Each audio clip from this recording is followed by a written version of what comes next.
Lancaster County's old sycamore, Platanus occidentalis. This sycamore was here when the colony of Pennsylvania was Penn Woods.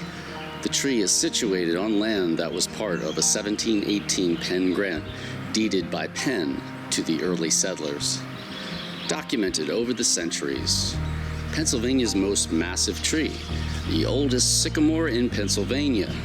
A more heroic sight would be hard to find in the world of trees. The State Forestry Department in Harrisburg, PA, estimated the tree to be over 250 years old in 1900. Measuring 27 feet in circumference, the main tree trunk has been visibly hollow since it was hit by lightning in 1957. The Pennsylvania Forestry Association recognized it as over 300 years old in 1982. Just look at this bark. I mean, look at the gnarled. Got these knobs, sort of gnarly. You got these things, which I'm assuming these used to be branches here, but broke off and then they seal up like this. I mean, it looks more to me like these are like eggs or egg pods. I was watching the first Alien movie just last night, and you know where there's the one scene where the guy's down there, boom, the thing comes, breaks through his mask, sucks in. It's basically like a horseshoe crab stuck to his face, right? And he gets, that thing jumps out of a pod, which was kind of anchored down and with things like this. So this really makes me think of Alien. It's not an alien, although it looks like an alien. It's actually 370-year-old giant ancient sycamore tree right here in beautiful Lancaster County, Pennsylvania. I had been here before. I did a short here maybe a year or two ago, and I said I want to come back and do an episode on it, and it took me a while, but here I am. And what got me thinking about this was what we had done the other day with the video Romance of Ruins. And there was one very specific point that I made in that video, and that was basically how ruins represent a long exposure time, and the aging process upon the ruins builds up over time, so that you can be a human. We live 75, 80 million years, right? You can be a human and you can look at a human-made object and you can see way beyond 75 years of history. You can see hundreds, if not thousands of years of history, right? Even though you haven't been there all along, right? Because nobody could live that long. Nobody could take it all in as it goes along.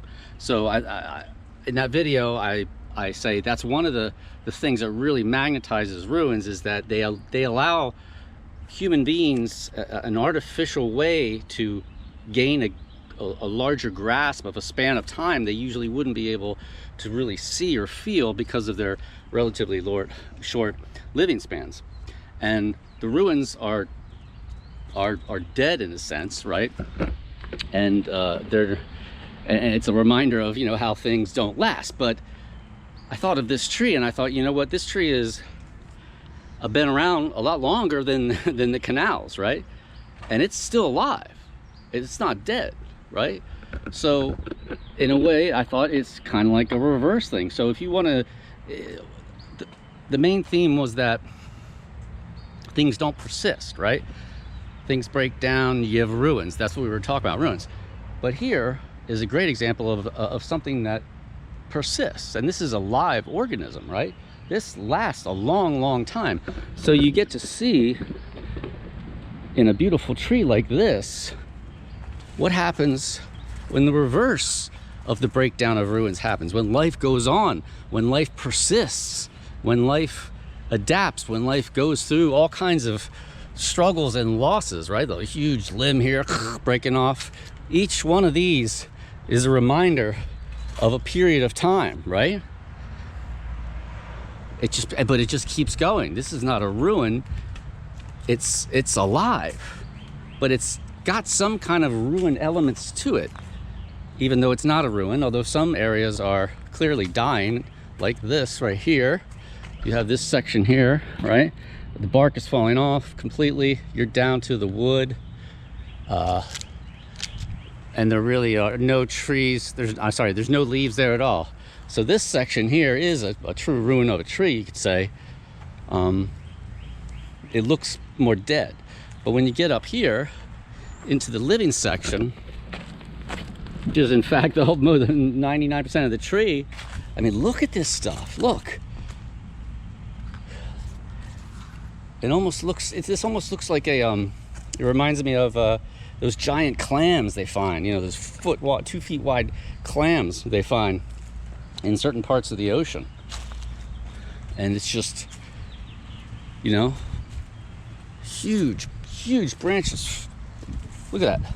Not only rooted in the roots, but rooted in the ground, because the limbs are so heavy, they're so long, they've been around for so long, and they're so successful at surviving, at persisting, right, in a way that the ruins of the canals, it takes on these weird forms, right? This is what life looks like when it just keeps going, and it's really cool looking. You know, it'd be neat to come here at night with lights.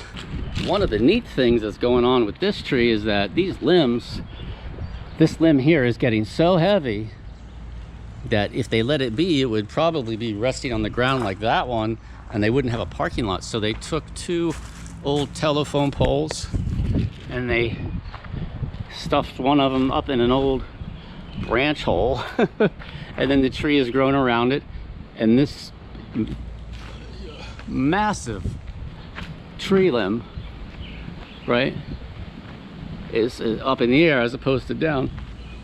You come over here, and what do you got? Same type of thing. They wanted to keep it off the ground, so it didn't do that, right? And they put a little telephone pole, and this thing grew around it, right? So this thing is elevated. So this sycamore is pretty old. It's a pretty old example of a sycamore tree. It's 370 years old. I guess they can grow to be 400. I would imagine there's sycamores that are probably older than 400. But in terms of oldest living things, when you compare a human, 75, 80 average, depends on where in the world you're from, you say, well, okay, so these ruins are 500 years old, right? Well, that gives you a 500-year window, right? Humans can never live that long, but trees can. So then you get in the whole situation where this tree is kind of like a living reverse version of the ruins. This tree is 370 years old, could live to be 400. However, that's pretty young compared to the oldest tree in Earth, which some of you may know. It's a bristlecone pine tree in California. It's called Methuselah, which is a great name for an old tree. It's 4,853 years old. So that's the oldest living tree, is a lot older than this, right? Then you get other things that live a long time. You start thinking, well, what do they look like, right? Some of you may have seen pictures in the news recently or over the last years of this this Greenland shark that they've been taking pictures of for a while, and they determined that this shark is anywhere from 270 years to 500 years old, right? So you gotta look at one of those as this kind of the same thing as one of these, right? I mean, that's what happens as things get really old. Take a look at the shark, right? If it's 400, 500 years old, it looks it, right? So that's a kind of a long-lived thing. Turtles too. There are some turtles that live a long time. If you're kind of saying, well, humans live 75, 80, this tree lives 400, you know, you're kind of gauging where we are and how to look at ruins and how to look at big trees, right? Turtles can live a long time. There's actually a turtle named Jonathan who lives in the Seychelles, who is, they believe he's 191 years old. And some of those big turtles, Galapagos turtles, they don't have any proof, but they estimate that they might get as old as 300. So 300, you know, 200, 370. The Greenland shark, I mean, that thing could be 500 years old. So things do last a long time.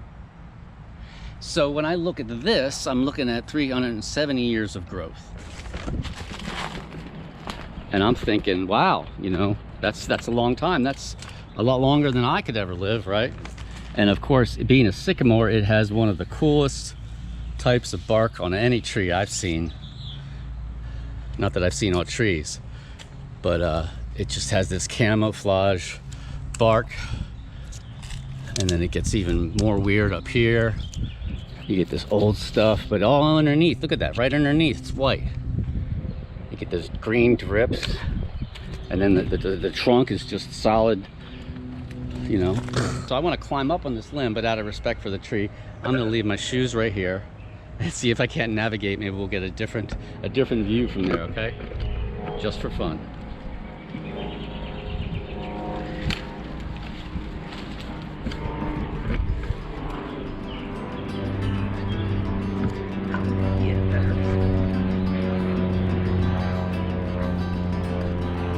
That's an owie on the foot, though, bro.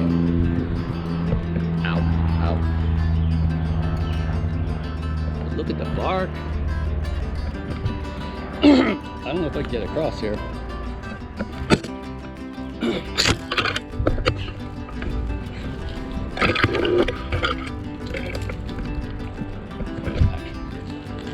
All right, that wasn't too hard.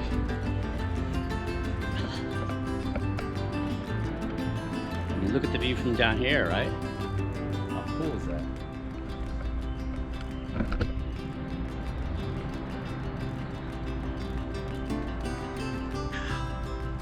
Gotta watch out for those knobs though, huh?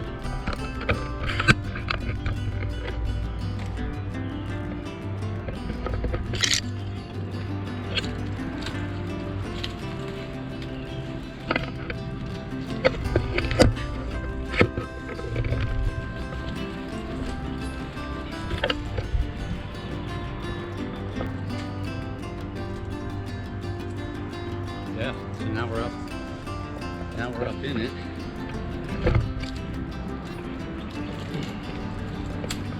Probably get some good shots. Whoa, look at that. Yeah, now we get some good views. So I guess this is where lightning hit, 1957, and probably did a big split. Sycamores are known to go hollow too over time, even if they're not hit by lightning.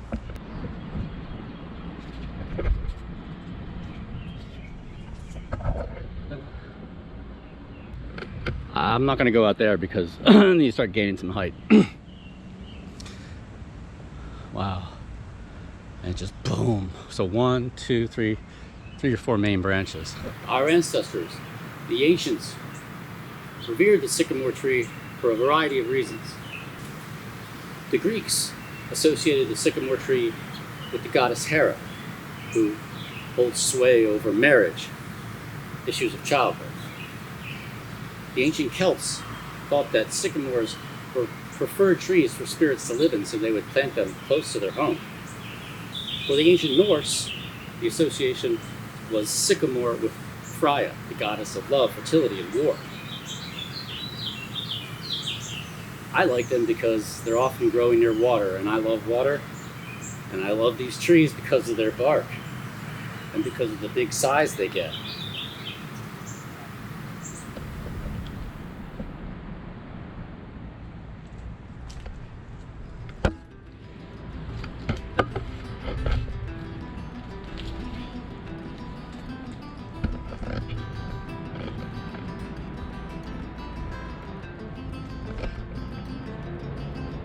These bumps and knobs can serve quite well as footholds.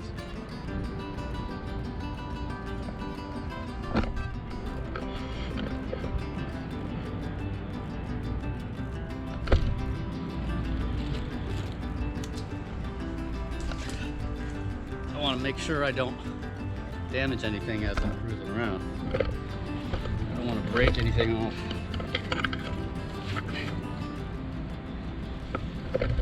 If I can help it.